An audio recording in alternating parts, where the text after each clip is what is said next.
Bismillahirrahmanirrahim. Assalamualaikum warahmatullahi wabarakatuh.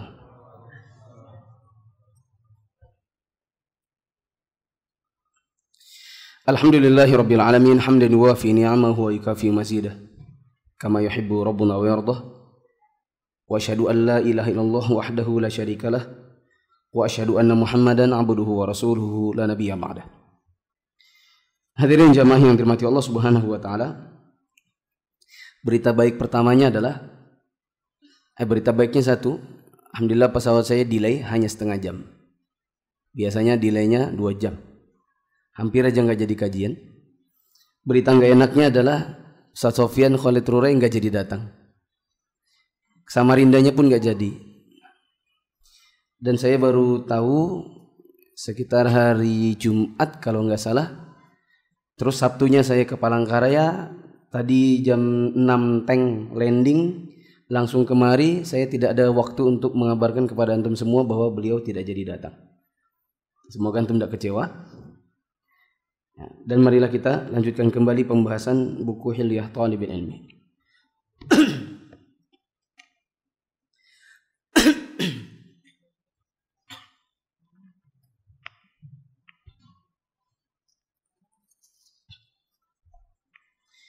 Sekarang kita masuk di halaman berapa? 104.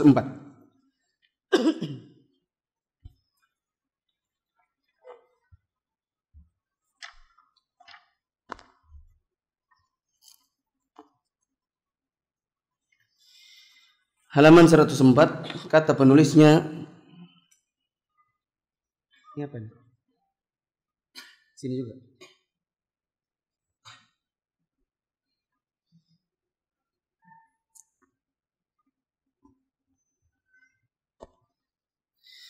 Berkata penulis Hilyah Thalibul Ilmi, mauqifuka min wahami man sabaqak. Perlu engkau perhatikan tentang sikapmu terhadap kekeliruan ulama yang telah datang sebelummu.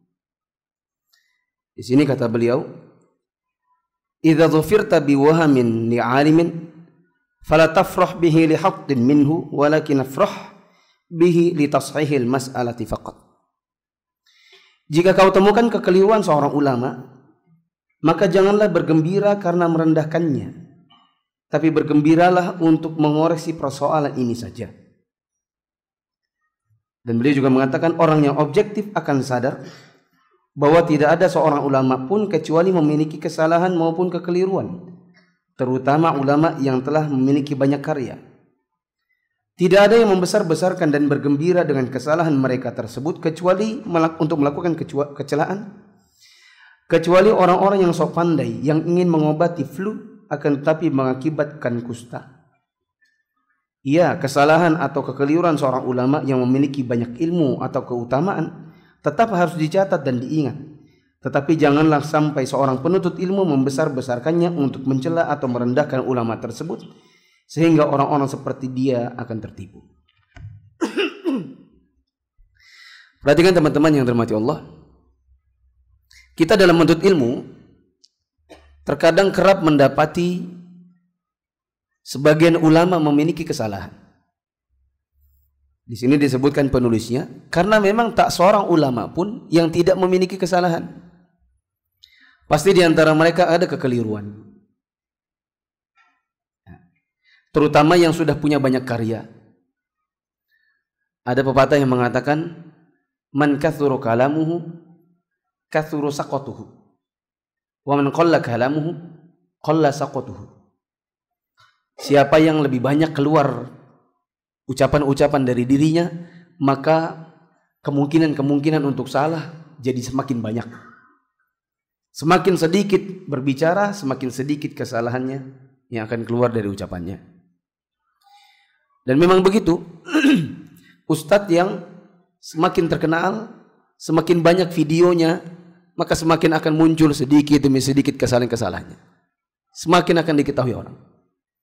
Tapi yang tidak terkenal, yang di YouTube-nya kurang, di IG, Facebook-nya kurang, maka akan semakin sedikit kesalahan yang muncul darinya. Maka teman-teman yang dirahmati Allah, bagaimana kalau kita mendapati kekeliruan ulama? Maka di sini ada dua kondisi. Sikap manusia terhadap kekeliruan ulama ada dua macam.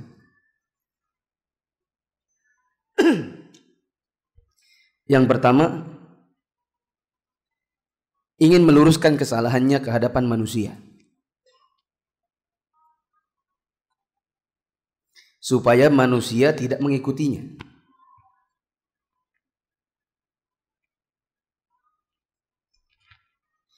Sikap yang kedua adalah sengaja membeberkannya untuk menjatuhkan martabatnya.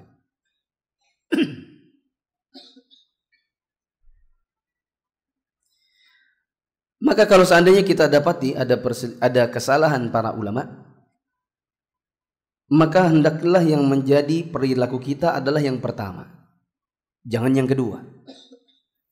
Semata-mata kita ingin menjelaskan kekeliruan ulama tersebut, tapi tanpa bermaksud untuk menjatuhkan martabatnya.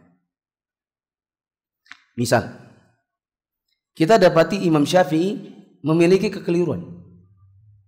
Beliau memang lautan ilmu, tapi beliau manusia biasa yang dirinya sendiri mengatakan, aku ini bisa salah, bisa benar. Bila kalian dapati perkataan-perkataan atau pendapatku sesuai dengan sunnah, maka ambil. Bila kalian dapati perkataanku tidak sesuai dengan sunnah, maka lempar ke tembok. Buang perkataanku. Ini kata siapa? Imam Syafi'i sendiri. Artinya Imam Syafi'i sendiri dalam kapasitas beliau sebagai ulama besar menyadari bahwa beliau manusia biasa yang bisa jadi memiliki kesalahan. Beliau bukan Tuhan, beliau bukan Nabi. Maka jemaah yang dirahmati Allah, saya pernah di suatu masjid di sebelah situ, saya ngisi pengajian, baru pertemuan kedua kalau nggak salah sudah mau diberhentikan. Ya bagi saya nggak ada masalah, karena toh bukan saya minta, tapi mereka yang pertama kali minta. Karena waktu berbicara bab wudu, saya bilang Al-Imam Asy-Syafi'i memiliki pendapat bahwa ketika mengusap kepala cukup bagian depannya saja. Alasannya karena firman Allah Subhanahu wa taala, ya ayyuhalladzina amanu idza qumtum ila sholati faghsilu wujuhakum wa aydiyakum ilal marafiqi wamsahu bi ru'usikum.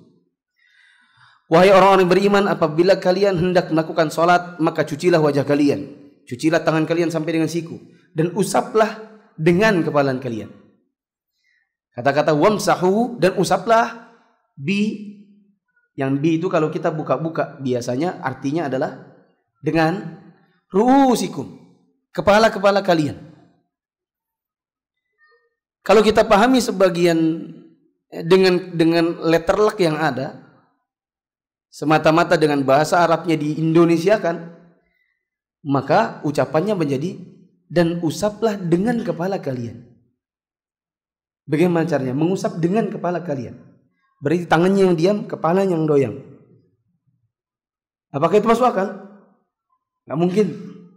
Pasti tangannya yang goyang, kepalanya yang diam. Lalu apa maksudnya bi di situ? Ba, kata Allah bi itu apa maksudnya?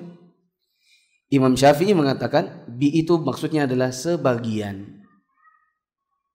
Berarti maksudnya adalah kalau kalian hendak sholat, maka cuci wajah, cuci tangan sampai siku, dan usap sebagian kepala kalian. Makanya antum dulu waktu sekolah pasti diajarin gini kan? 1, 2, 3 gitu kan? Hanya jambul-jambulnya saja yang diusap, ya kan? Ya sudah. Ya. Dan ini perkataan yang salah. Meskipun yang bicara Imam Syafi'i. Nah, setelah penjelasan saya begini, minggu depannya saya dikabarin, Ustadz, mulai minggu depan Ustadz sudah nggak ngisi lagi. Loh kenapa? Ada apa? Iya, ada yang protes, katanya Ustadz itu siapa? Imam Syafi'i itu siapa? Masa ada anak kecil nyala-nyalain Imam Syafi'i? Loh, saya ini memang orang kecil. Saya dengan Imam Syafi'i itu langit, sayanya bukan bumi, sumur bor. Lebih dalam lagi, jauh ke bawah. Tapi saya menukil perkataan para ulama. Para ulama yang lain yang juga sama-sama ulama besar mengatakan tidak pernah ada dalam bahasa Arab bi maksudnya sebagian. Tidak ada. Anda bertanya kepada orang Arab asli, yang mengerti tentang bahasa Arab, mereka akan katakan tidak ada yang namanya bi, maknanya sebagian. Ya. Jadi bagaimana memahaminya?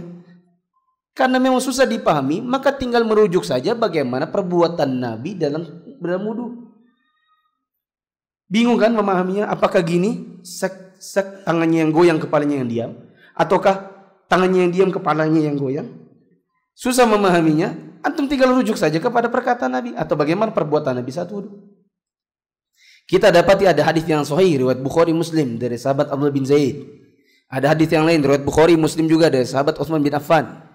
Mereka meminta untuk diambilkan air wudu, maksudnya satu wadah air, kemudian mereka mempraktekkan wudu. Setelah mereka mempraktekkan wudu, maka mengatakan beginilah wudunya Nabi. Kalau Utsman bin Affan mengatakan ini wudunya Nabi, tidak mungkin dia ngarang sendiri. Abdullah bin Zaid, seorang sahabat Nabi, dia katakan begini wudunya Nabi, begini aku melihat Nabi wudu. Tidak mungkin dia ngarang sendiri. Bagaimana Abdullah bin Zaid dan Utsman bin Affan mempraktekannya? Mereka wudu pada bagian kepala, kepalanya begini. Ambil air, kemudian mereka buang, maka hanya sebatas air yang tersisa di telapak tangan mereka usapkan mulai dari tempat tumbuhnya rambut terus ke belakang sampai ke tengkuk. Setelah sampai di tengkuk, mereka tarik kembali sampai ke depan tempat tadi awalnya, kemudian jari telunjuknya masuk ke telinga dan jempolnya menggosok daun telinga bagian belakang. Begitu praktek yang ada dikerjakan oleh para sahabat dan mereka katakan begini wudu Nabi, begini kami lihat Nabi berwudu.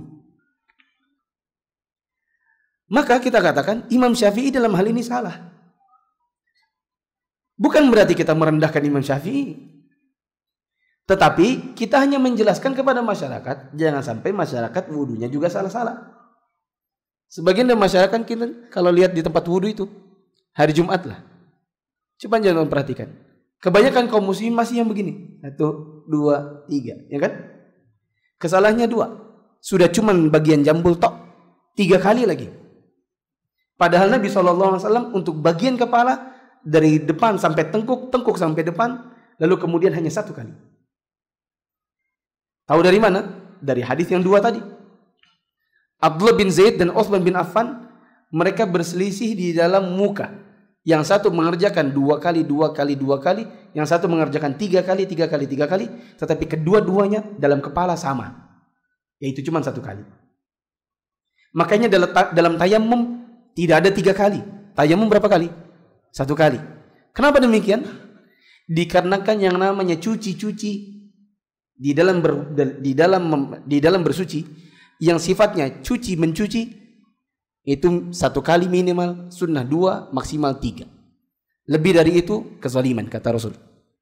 Adapun yang sifatnya usap mengusap cuma 1 kali. Saya tanya, kalau wajah dicuci atau diusap? Cuci. Berarti minimal berapa? 1. Sunnahnya berapa? 2 atau 3. Tangan waktu berwudu cuci atau usap? Cuci. Berarti berapa kali? Minimal 1, sunnah 2 atau 3. Kaki cuci. Berarti minimal 1, terus sunnah 2 atau 3. Kalau kepala cuci atau usap? Yang benar usap. Cuman dibeginikan saja, air yang tersisa di tangan saja yang diusapkan, bukan kepalanya ditaruh di bawah keran terus digosok. Ya atau tidak? Berarti karena dia cuma usap berapa kali? 1. Tayamum cuci atau usap? Usap dengan debu berapa kali? 1. Mengusap khuf 1. Jadi yang sifatnya cuci minimal 1, sunnah 2 atau 3. Yang sifatnya usap cuma 1 kali. Karena kalau usap juga 3 kali, kalau gitu cuci sekalian gitu. Jemaah paham gak ini? Nah, ketika kita menyebutkan kesalahan Imam Syafi'i dalam masalah ini, maka jangan baper. Apa masa Imam Syafi'i direndahkan? Siapa yang merendahkan Imam Syafi'i? Justru kita ingin meninggikan derajat beliau dengan cara kesalahan beliau dalam masalah ini jangan diikuti orang. Paham ya jemaah? Dan kalau semua kata Imam Syafi'i harus diikuti, saya jamin antum tidak akan bisa melakukannya. Bila semua kata-kata Imam Syafi'i harus diikuti, meskipun yang salah-salahnya harus diikuti, dijamin antum tidak akan pernah bisa mengerjakannya. Contoh, Antum kalau jual beli tidak akan bisa jual beli dengan Giant, Hypermart atau semua supermarket. Kenapa? Karena kadang-kadang antum kalau masuk ke Giant hanya ambil kereta, tiba-tiba ngambil semua barang, tiba-tiba meletakkannya di atas meja kasir, tiba-tiba kasirnya hanya mengatakan, sekian Pak, antum kasih duit atau antum kasih kartu, antum gesek, pencet pin, pulang, ya kan? Pernah nggak antum ngomong, saya beli? Pernah? Dan dia mengatakan, saya jual. Pernah? Kalau iya, repot kali pun pergi ke Giant, saya beli Rinso. Oke, saya jual Rinso. Saya beli Lux. Saya jual Lux. Saya beli susu Ultra. Setiap dari item barang yang per biji itu, antum harus ngomong saya jual, saya beli. Saya jual, kata penjualnya saya jual, antum bilang saya beli. Bisa dipraktekkan begitu? Bisa nggak? Ya bisa. Toko online bisa? Assalamualaikum. Saya jual, saya beli. Ngapain ada online kalau gitu?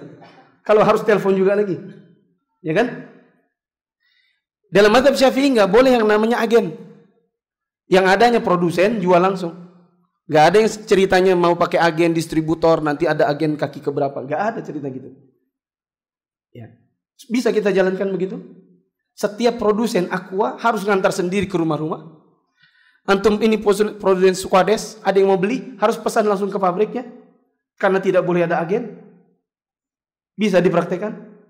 Nggak bisa jemaah. Maka kalau kita mau konsisten dalam masalah ini, luar biasa susah hidup kita. Oleh karenanya apa yang benar dari Imam Syafi'i? Karena beliau ulama. Adapun yang salah, maka kita perlu menjelaskan kepada umat agar tidak diikuti kesalahannya, tapi tidak bermaksud untuk merendahkan beliau. Nah, lanjut. Di sini ada kata-kata penulisnya masih di paragraf pertama. Bergembiralah untuk mengoreksi, jangan bergembira karena hendak merendahkannya, tapi bergembiralah untuk mengoreksi persoalannya. Kata Syekh Utsaimin, kata beliau ini salah. Yang benar adalah jangan bergembira sama sekali. Bila kita dapati ulama salah, maka jangan pernah bergembira sama sekali. Apapun tujuan itu. Asik, ternyata Imam Syafi'i salah.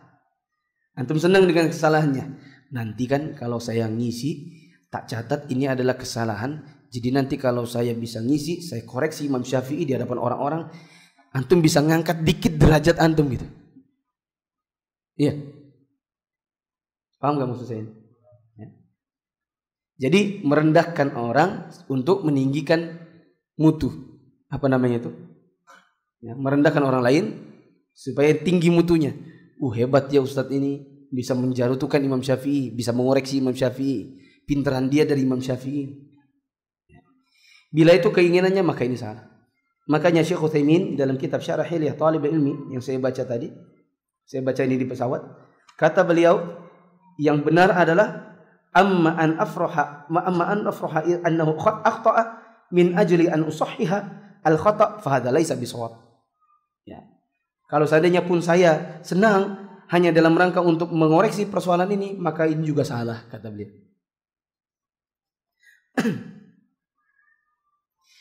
Terus kata penulisnya, tidak ada yang membesar-besarkan dan bergembira dengan kesalahan ulama kecuali orang yang sok pintar. Maka kalau kita mendapati kesalahan ulama, cukup hanya sekedar menyebutkan kesalahannya supaya orang tidak mengikuti kesalahan tersebut, tapi tidak perlu membesar-besarkan permasalahan tersebut. Nah, wallahu a'lam bishawab. Ke-60. Yang ke-60 daf'u syubhat. Menghindari syubhat. Kata penulisnya Syekh Bakar bin Abi Zaid, la taj'al qalbaka kasifinjah. La taj'al qalbaka kasifinjah. Tatalaqqa ma yaridu 'alaiha. Fajtanib idharata syubhi wa iradaha ala nafsika aw ghairika.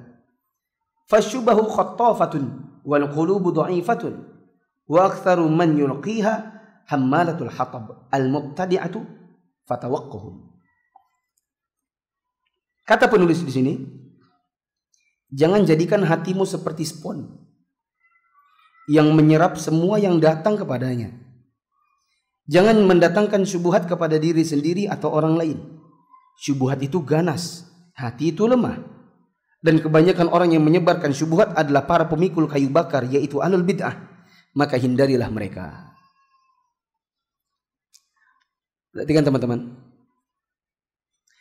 Kata-kata jangan jadikan hatimu seperti spon, ini aslinya adalah perkataan Ibnu Taimiyah kepada muridnya Ibnu Qayyim. Kata-kata ini aslinya milik siapa? Ibnu Taimiyah. Beliau nasihatkan kepada siapa? Ibnu Qayyim. Kata beliau, la taj'al qalbaka isfinjatan yaqbalu wa yashrubu kullama warada alaihi, walakin ij'alhu zujajatan safiyatan tubayyinu ma wara'aha wala tata'atharu biha yaridu 'alaiha. Apa kata Ibnu Qayyim? Kata Ibnu Taimiyah, jangan jadikan hatimu seperti spon yang setiap air yang lewat darinya akan diserapnya. Mau air itu bersih, apakah itu air kotor, apakah itu air jernih, atau air seni, diserapnya semuanya. Gitu kan spon itu, spon cuci piring. Tapi jadikanlah hatimu seperti kaca yang bening. Kalau aja jatuh sesuatu pada dirinya, dia tidak menyerapnya. Dan yang ada di bawah si kaca tetap bening kelihatan. Ini kata Ibnu Taimiyah. Jangan jadikan hatimu seperti spon yang menyerap segala sesuatu, tapi jadikan dia seperti kaca yang jatuh air padanya tidak diserapnya, sedangkan yang di bawahnya tetap jernih terlihat. Jamaah yang dirahmati Allah Subhanahu wa taala.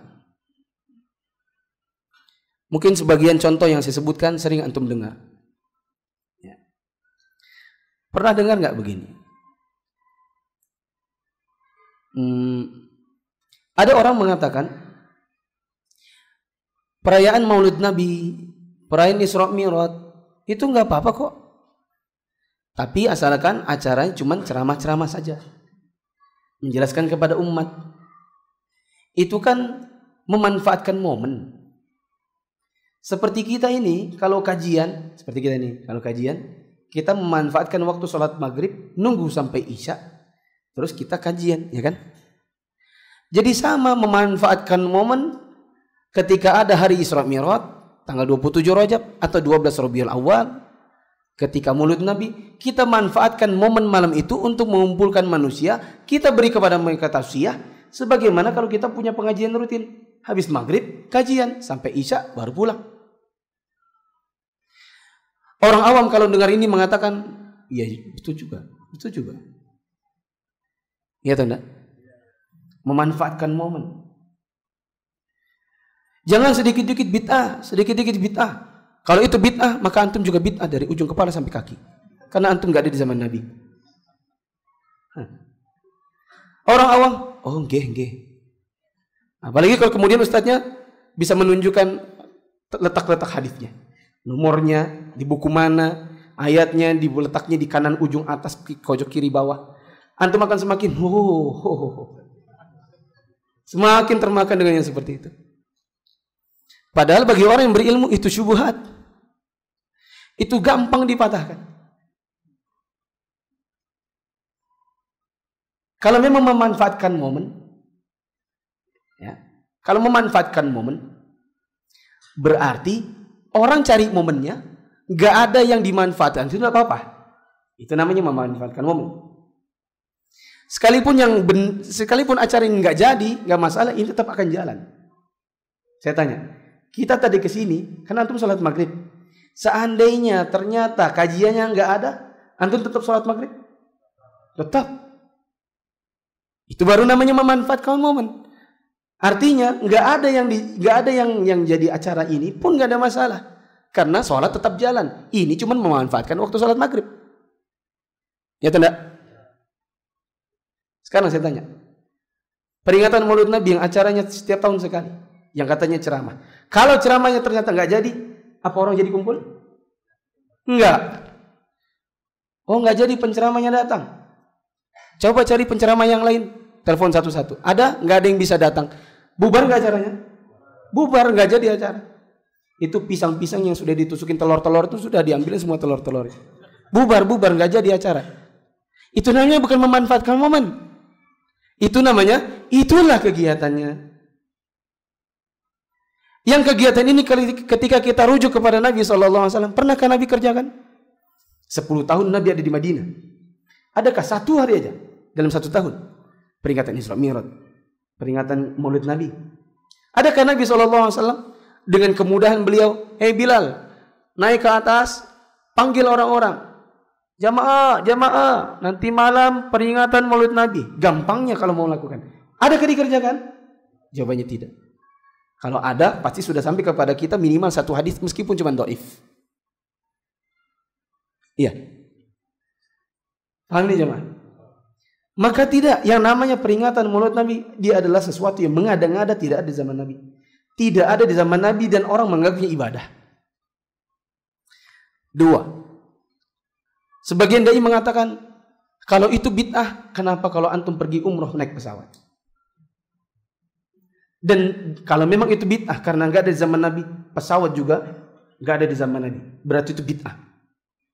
Berarti umroh menggunakan pesawat bid'ah. Yang sunnah adalah pakai onta. Orang yang awam akan mengatakan, iya juga ya. Ya tanda seperti antum ini.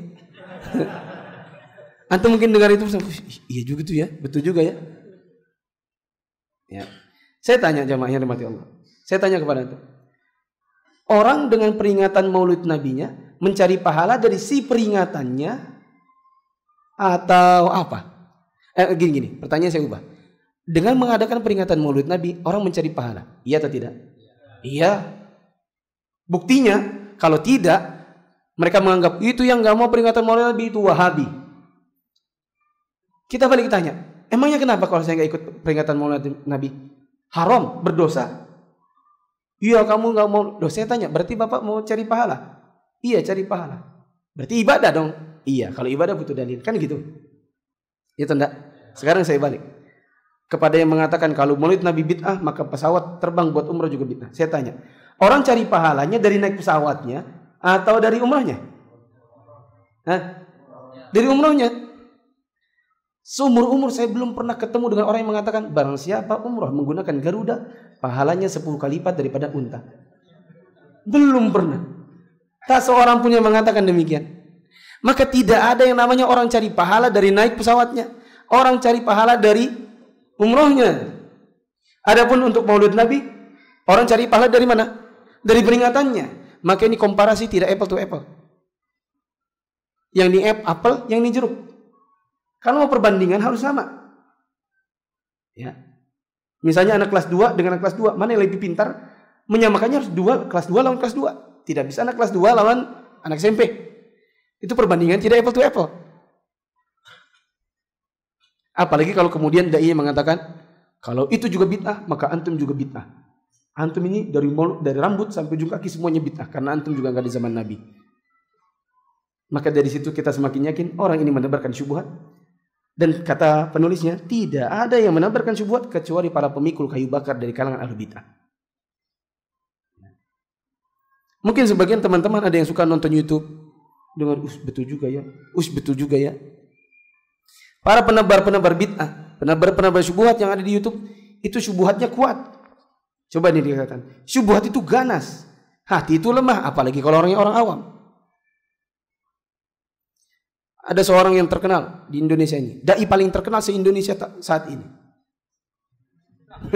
Siapa itu? Pokoknya cari aja yang followernya paling banyak. Apa dia katakan? Para sahabat saja berbuat bid'ah, nggak ada yang masalah. Tahu dari mana? Buktinya Nabi SAW tanya kepada Bilal, hei Bilal, tadi malam aku bermimpi sandalmu duluan di hadapanku, masuk surga duluan daripada aku. Apa amalanmu?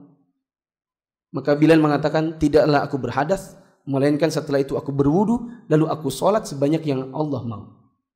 Tuh, berarti sahabat juga berbuat bid'ah. Buktinya Nabi tak kerjakan, dia duluan yang ngerjakan. Apa kata antum? Iya juga ya. Hah? Betul juga ya. Sehingga bid'ah itu boleh. Bid'ah nggak apa-apa. Kalau baik nggak apa-apa. Jadilah bid'ah hasanah. Dalilnya perbuatan Bilal yang Nabi tanya, Bilal bilang aku sholat setelah aku berhadas, aku sholat sebanyak yang Allah mau. Oh bagus. Itu namanya ada bid'ah yang dilegalisasi. Antum bilang benar juga ya. Tapi bagi orang berilmu yang kayak gitu cuma diketawain aja. Apa kata orang berilmu? Ya akhi, berarti antum gak ngerti apa yang namanya sunnah. Apa antum gak ngerti yang namanya bid'ah? Tidak bisa membedakan mana sunnah dan bid'ah. Sehingga sunnah kau kira bid'ah, yang bid'ah kau kira sunnah. Karena kau tidak mengerti dari definisinya. Sunnah itu apa? Setiap perkataan, perbuatan dan takrir Nabi kepada sebagian sahabat yang beliau tidak ingkari, itu namanya sunnah. Perbuatan Nabi SAW, sholatnya, puasanya, manasiknya, itu sunnah. Apa dia? Itu tadi Pak? Saya bilang tadi Pak, perbuatan perkataan. Perbuatan. Setiap perkataannya. Misalnya Nabi mengatakan barang siapa melakukan ini dia dapat pahala anu. Siapa yang dapat melakukan ini maka dia dapat pahala ini. Itu setiap perkataannya sunnah. Dan takrirnya beliau, penetapan beliau kepada perbuatan sebagian sahabat beliau yang dahului beliau. Tapi beliau tidak ingkari. Seperti perbuatan Bilal tadi. Itu bukan bid'ah. Itu justru sunnah. Sunnahnya dari mana? Ada sahabat mengerjakan sesuatu, Nabi takrir. Ketika Nabi tahu perbuatan beliau hanya diamkan dan tidak diingkari. Itu namanya sunnah. Selama Nabi masih hidup dan ditakrir oleh Nabi, maka itu sunnah. Setelah Nabi SAW wafat, maka tidak ada lagi takrir dari Nabi karena Nabi sudah wafat. Kita tinggal ikuti apa yang dilakukan dari perbuatan oleh Nabi dan takrir Nabi selama Nabi masih hidup. Paham ini? Ada seorang sahabat, dia setiap sholat yang 2 rakaat, kalau nggak salah begitu, nanti rakaat 2-nya mesti al-ikhlas. Mesti al-ikhlas. Tapi bukan karena dia nggak punya hafalan lain kecuali ikhlas, nggak seperti kita. Ya.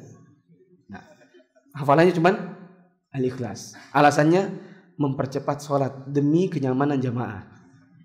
Nah. Maka ada yang lapor, ya Rasulullah, si fulan itu dia kalau sholat rakaat 2-nya mesti al-ikhlas. Atau kalau seandainya salah ingat, maksudnya adalah setelah rakaat itu al-fatihah ada surat, setelah surat itu nanti ada al-fatihah lagi. Apa? Al-ikhlas. Pokoknya dia selalu baca al-ikhlas deh. Mau rakaat 2-nya kah, mau double kah, terserah. Pokoknya dia suka dengan al-ikhlas.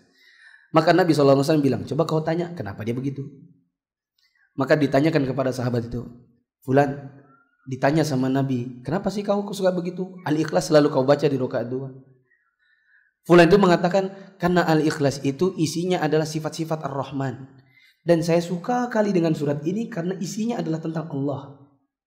Ya kan? Allahu ahad, ya kan? As-samad, lam yalid, lam yulad, lam yakul lahu kufuwan ahad. Isinya tentang Allah. Saya suka kali dengan surat ini karena isinya tentang Allah. Sahabat yang jadi perantara pembicaraan tadi balik kepada Nabi. Ya Rasul, dia bilang dia baca begitu karena dia suka dengan isinya. Karena isinya adalah sifat-sifat Allah. Maka Nabi SAW mengatakan, balik lagi, bilang sama dia, Allah juga suka sama dia. Ini takrir Nabi. Apakah dikerjakan Nabi duluan daripada sahabat itu? Tidak. Tapi mendengar itu Nabi takrir, dibolehkan. Dengan perkataan Nabi, apa kata Nabi? Allah juga suka sama dia. Maka jamaah yang dirahmati Allah, jangan sampai kita balik ke bukunya ini. Jangan sampai antum jadikan kepala dan hati antum itu seperti spon. Antum nonton YouTube semuanya antum konsumsi. Ya, semuanya dikonsumsi, didengar, masukkan ke telinga. Lama-lama antum punya ibadah, antum punya agama, yang agama antum itu seperti spon. Tak tahu mana air bersih, mana air jernih, mana air seni. Tidak bisa dibedakan, tercampur-campur dia antara air bersih dengan air kotor. Tidak tahu yang mana kuah basi, yang mana kuah jernih. Dan sebagai penutup, jangan sampai kita mengatakan, Ustadz, saya ini punya keyakinan, ambil baiknya, buang buruknya. Ya. Dan sebagian dai mengatakan demikian. Didakwakan kepada orang-orang. Kalau antum tidak suka, kalau antum mendengarkan pengajian, ambil si anu, ambil si anu, ambil si anu. Yang sunnah ambil, yang bid'ah ambil, yang mubtadi ambil, semuanya diambil. Nanti tinggal mana yang baik ambil, mana yang buruk tinggalkan. Kalau begitu, maka saya katakan berarti muridnya lebih pintar dari gurunya. Karena gurunya bicara tak bisa membedakan mana baik dan buruk. Sedangkan muridnya bisa baik, buruk. Oh baik, oh buruk. Kalau perlu setelah selesai kajian, muridnya maju menggantikan ustadznya. Ustadz, saya gantikan ustadz ya. Saya memberikan daftar baik-baiknya dan daftar buruk-buruknya. Begitu. Muridnya suruh ceramah. Kata ustadz tadi, di antara yang salah-salah adalah. Hah? Lucu dong kalau begitu. Murid-muridnya lebih pintar karena muridnya lebih bisa menyaring mana yang baik, mana yang buruk. Ya.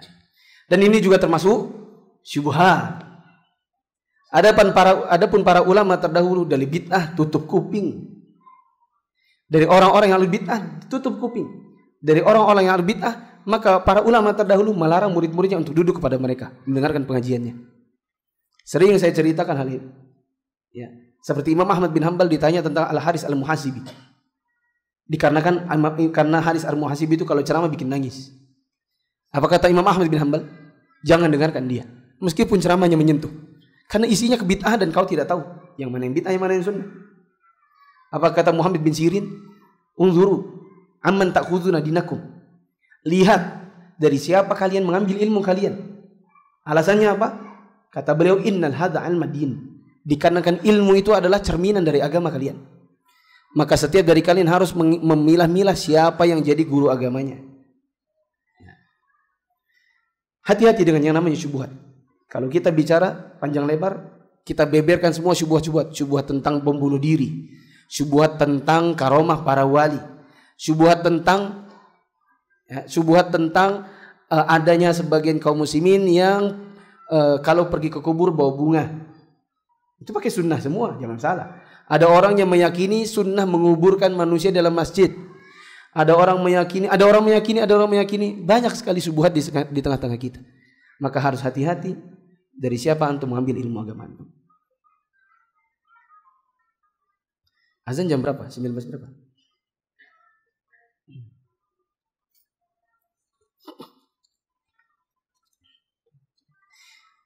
Wallahu a'lam bishawab.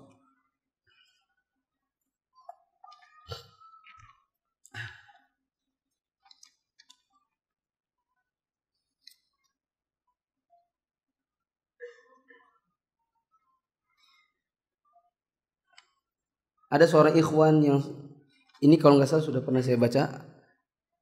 Teman-teman yang dirahmati Allah, kalau dari antum ada yang ingin pertanyaannya sifatnya pribadi, maka usahakan jangan lewat kertas di sini. Ya, seperti permasalahan rumah tangga, permasalahan, usahakan kalau itu sifatnya pribadi, yang kalaupun saya bacakan ke semua orang, yang ambil manfaatnya cuma antum tok, yang lain tidak. Seperti ini tadi kan curhat, ada ikhwan dekati dia, bla bla bla bla. Saya yakin gak semuanya akan mengambil manfaat, maka usahakan bukan dengan kertas, tapi kirim WhatsApp. Nanti ada admin yang bacakan ke saya jawab dengan lisan. Nanti dia admin yang nuliskan.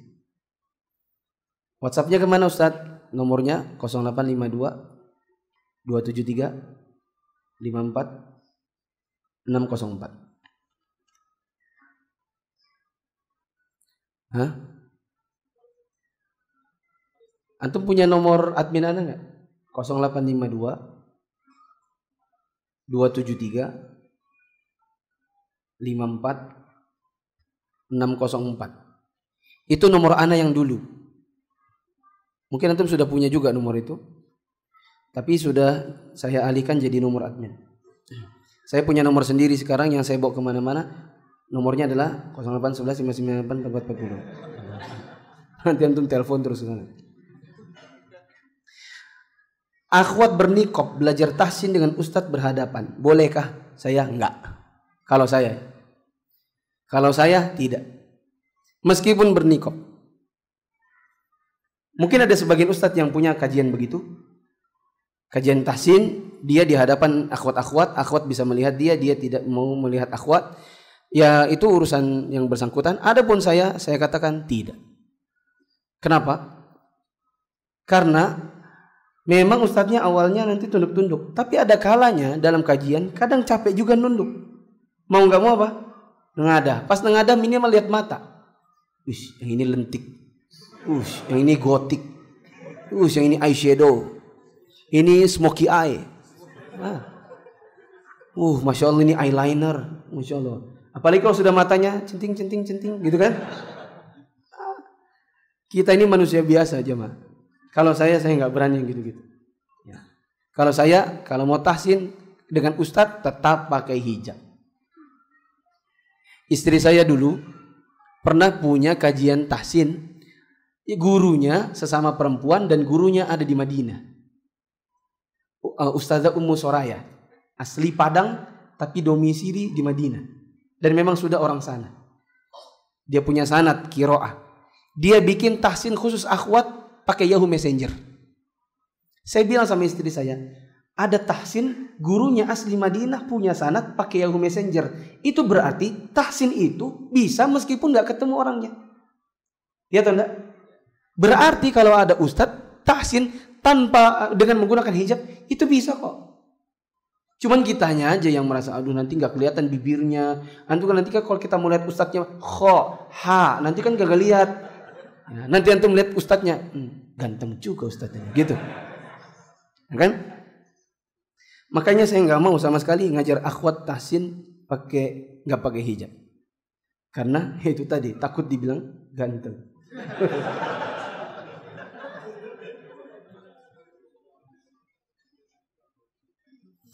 Ada golongan yang menganggap tidak wajib sholat di masjid. Yang penting jamaah di rumah. Bagaimana pendapat ini? Ini pendapat sebagian ulama memang. Dan ini termasuk pendapat yang salah dari ulama.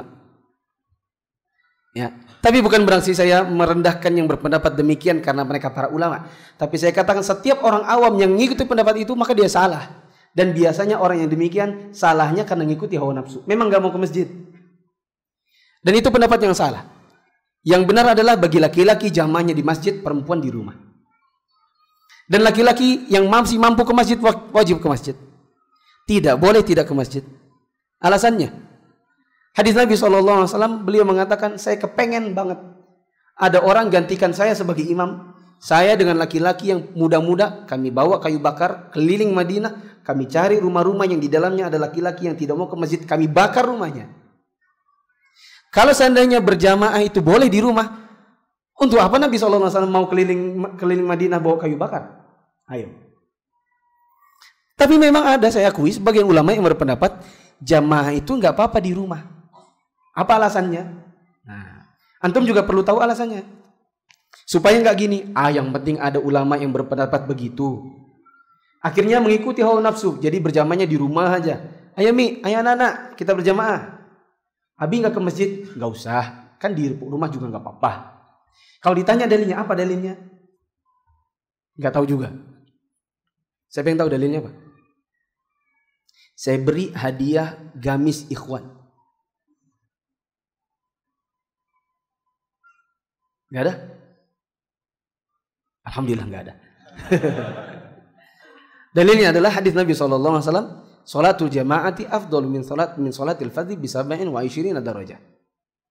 Salat secara berjamaah lebih mulia 27 kali lipat daripada salat sendirian. Ketika Nabi mengatakan ini lebih bagus daripada itu, menunjukkan itu juga bagus. Ini lebih ganteng dari ini, menunjukkan ini juga ganteng. Cuman itu lebih bagus, lebih ganteng. Kata Nabi SAW, salat jamaah dan salat sendiri itu perbandingannya 27:1. Ini lebih bagus daripada ini 27 kali lipat. Berarti ini pun bagus. Artinya sholat sendirian pun di rumah boleh, apalagi berjamaah di rumah. Paham ini? Nah, tapi saya katakan itu menunjukkan keutamaan, tapi tidak bermakna menentukan hukum.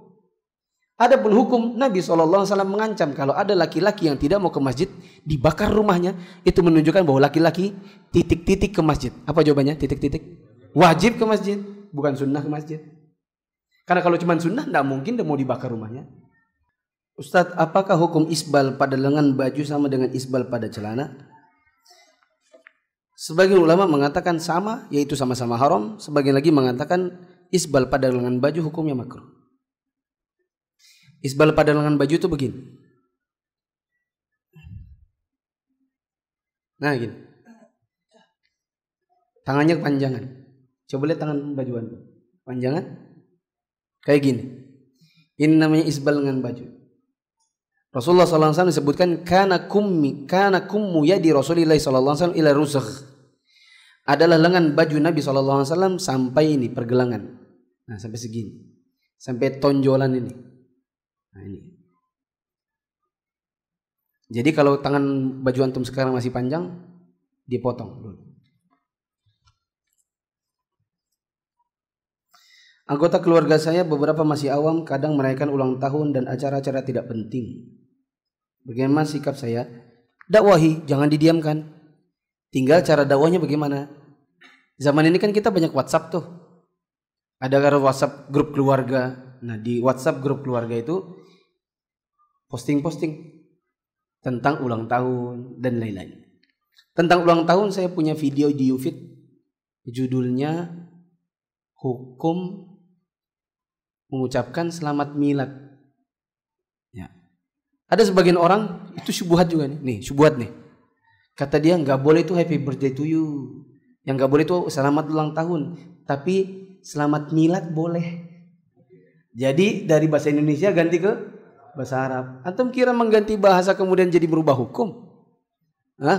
Al-ibratu bil ma'ani lal lafzi wal mabani. Ada kaidah fikih yang menyebutkan hukum itu standarnya bukan dari lafaz.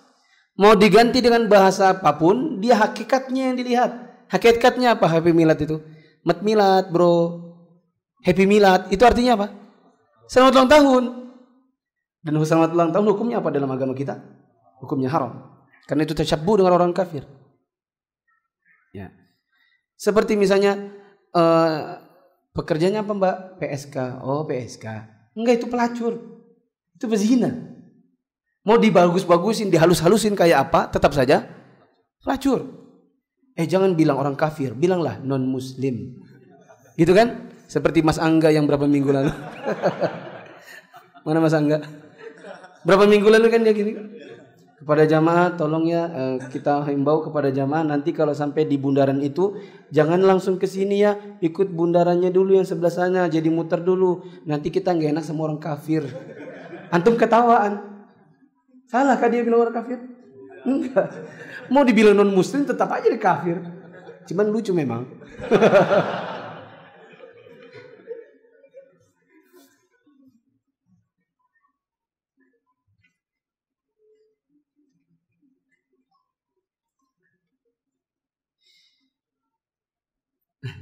Di YouTube dan media sosial banyak akhwat yang eksis dan punya banyak follower.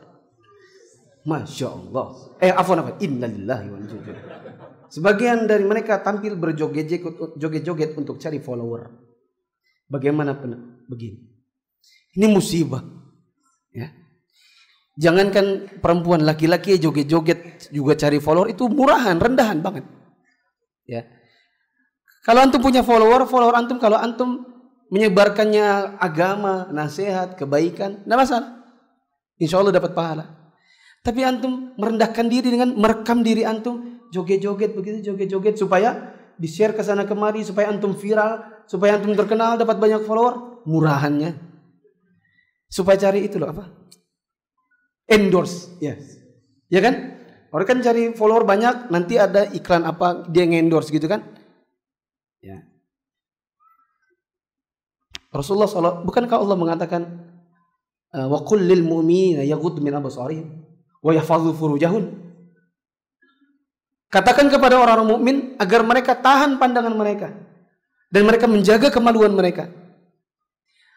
Orang mukmin disuruh oleh Allah untuk menahan pandangan dan menjaga kemaluan.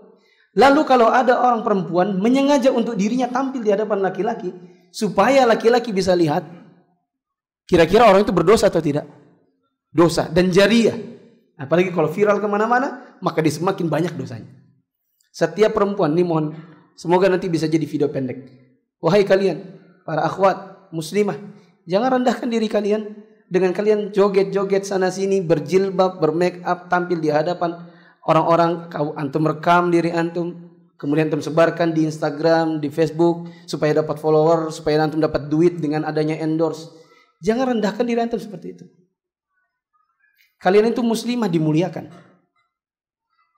Muslimah itu dimuliakan, maka dia jangan rendahkan dirinya. Betapa murahan kalau seandainya ada yang mau begitu.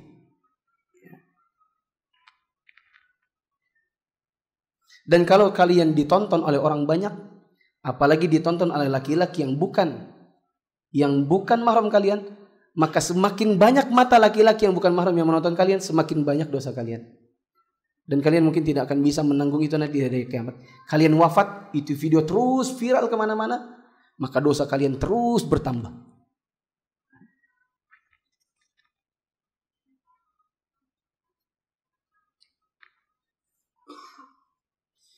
Ini pertanyaan panjang. Ujung-ujungnya adalah, apakah saya berdosa bila memegang yang bukan mahram saya waktu pemeriksaan pasien? Entah beliau ini dokter atau enggak perawat. Ya, pokoknya intinya memegang pasien yang perempuan. Saya katakan, kalau antum laki-laki, maka pasien yang antum tangani laki-laki saja, yang perempuan jangan. Begitu juga bila antum perempuan, maka pasien yang antum tangani yang laki-laki saja. Kalau seandainya di tempat kerja antum ada laki-laki dan ada perempuan, antum bikin perjanjian. Mbak, Mas, yuk kita bekerja sama. Kalau ada pasien laki-laki, tolong Mbak, kalau Mas yang mentensi. Kalau ada pasien perempuan, saya yang mentensi. Nah, kalau nggak bisa Ustadz, pekerjaannya perawat sendiri di lokasi misalnya.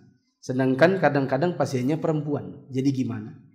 Antum minta tolong sama temannya yang perempuan. Antum ngarahkan. Ini Mbak, ini Mbak, ini Mbak. Tapi kalau nanti terpaksa juga harus begitu, maka minimal pakai sarung tangan. Tapi saya tidak mengatakan kalau nanti pakai sarung tangan terus jadi boleh, enggak ya? Sebagian orang yang syubhat, dai-dai yang suka syubhat, mereka bilang menyentuh wanita yang bukan mahram tidak apa-apa kalau pakai lapisan. Jadi pakai sarung tangan. Saya tanya, kalau antum pegang, bokongnya perempuan dan pakai sarung tangan, apa jadi boleh? Dia marah atau akan ditampar? Dia bilang terima kasih atau apa? Ditampar. Menunjukkan bahwa semata-mata dengan menggunakan sarung tangan itu tidak memberi efek hukum. Kalau dia haram, ya haram. Nanti perbedaan kalau ada darurat.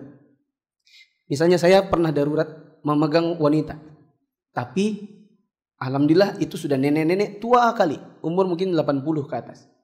Waktu saya umroh Ramadan tahun lalu. Setelah, ya Mas Erwin sama teman.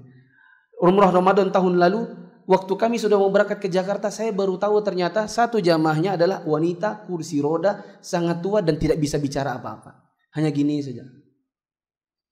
Sedangkan keluarganya yang laki-laki juga sama-sama tua. Jadi pas naikin ibunya itu ke bis, nurunkan itu ke bis, bapaknya itu sudah capek luar biasa. Akhirnya terpaksa lah, ayo teman-teman yang laki-laki bergantian menggotong ibunya itu, si neneknya itu. Kami menyentuh wanita yang bukan mahram karena suatu keterpaksaan, karena dia sangat butuh dan alhamdulillah wanitanya sangat tua. Nah, ada pun yang masih muda yang cantik, jangan jamaah ya, jangan.